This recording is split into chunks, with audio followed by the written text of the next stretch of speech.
नमस्कार दोस्तों, स्वागत है आपका हमारे चैनल मन की किताब में। आज हम एक बेहद रोमांचक और रहस्यमयी दुनिया में कदम रखने जा रहे हैं।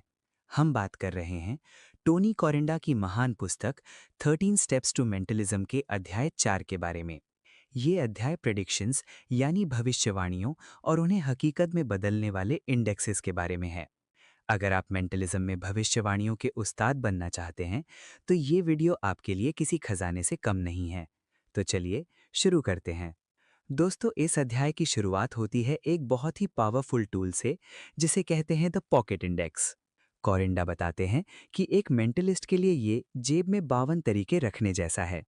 इसका मुख्य काम ये है कि आप बिना किसी कार्ड को जबरदस्ती चुने बिना किसी भी कार्ड या भविष्यवाणी को अपनी जेब से निकालकर दिखा सकें। इसमें कार्ड्स को आपकी जेब में एक खास क्रम में, जैसे कि उनके रंगों और चिन्हों सूट्स के हिसाब से जमाया जाता है। तकनीक ये है कि आप दर्शक के पास जाते हैं और अपनी जेब से बिल्कुल सही कार्ड निकालते हैं जो उन्होंने चुना था।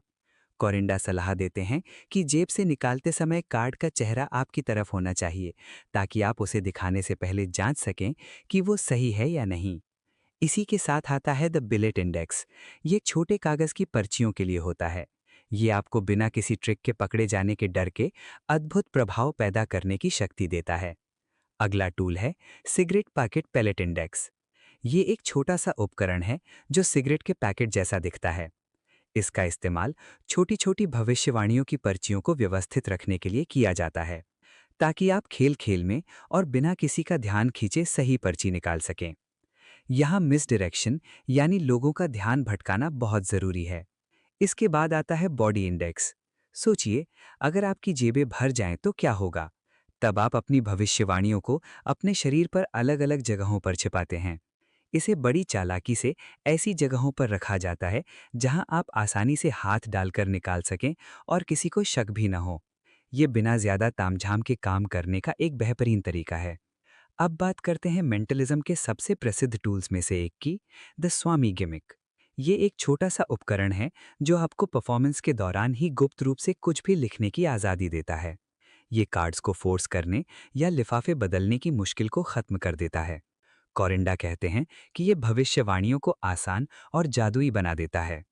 दोस्तों, एक सफल मेंटलिस्ट को चीज़ों की अदला बदली यानी स्विच और फोर्स तकनीकों में माहिर होना चाहिए। कोरिंडा की सलाह है कि आपको बहुत सारे तरीके सीखने की ज़रूरत नहीं है। बस किसी एक या दो बेहतरीन तरीकों को चुनिए और उनमें मास्टर बन जाइए। सही समय और ध्यान भटकाना ही इन तकनीकों की जान है। अध्याय में आगे प्रेडिक्शन चेस्ट और लिफाफों का जिक्र है। यहाँ कोरिंडा कार्बन प्रेडिक्शन एनवेलप जैसी तकनीकों की बात करते हैं, जहां आप दर्शकों के सामने बिल्कुल साफ और स्पष्ट भविष्यवाणी पेश करते हैं। मकसद ये है कि भ्रम इतना मजबूत हो कि कोई उसे पकड़ न सके। एक और तरीका है स्टूजेस का इस्तेमाल। ये वो लोग होते हैं जो भीड़ में दर्शक बनकर आपकी मदद करते हैं। इनका सही इस्तेमाल आपके परफॉर्मेंस को एक अलग ही लेवल पर ले जा सकता है, लेकिन इसे बहुत सावधानी से करना चाहिए। कोरिंडा हमें कुछ खास इफेक्ट्स के उदाहरण भी देते हैं, जैसे अ मिलियन टू वन। इसमें दर्शक अनजाने में वही कार्ड चुनता है जो आपने पहले से तय कर रखा होता है।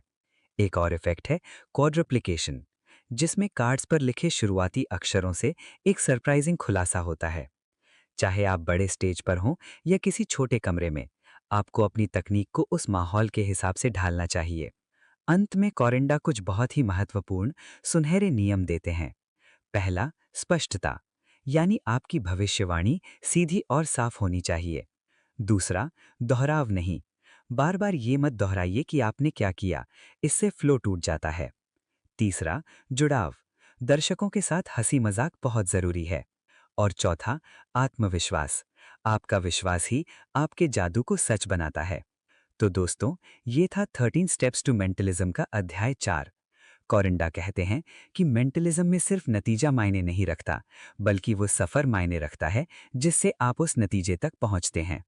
उम्मीद है आपको इन तकनीकों को जानकर कुछ नया सीखने को मिला होगा।